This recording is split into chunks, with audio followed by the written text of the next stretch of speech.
యెహోవా, న్యాయమును ఆలకించుము, నా మొరను అంగీకరించుము, నా ప్రార్థనకు చెవియొగ్గుము. అది కపటమైన పెదవుల నుండి వచ్చినది కాదు. నేను నీకు మొరపెట్టుకొని ఉన్నాను. దేవా, నీవు నాకు ఉత్తరం ఇచ్చెదవు. నాకు చెవియొగ్గి నా మాట ఆలకించుము. నీ కృపాతిశయములను చూపుము.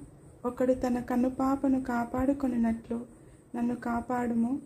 నన్ను లయపరచగోరు దుష్టులను పోగొట్టి కాపాడుము. నన్ను చుట్టుకొను నా ప్రాణ శత్రువుల చేత చిక్కకుండను. నీ రెక్కల నీడ క్రింద నన్ను దాచుము.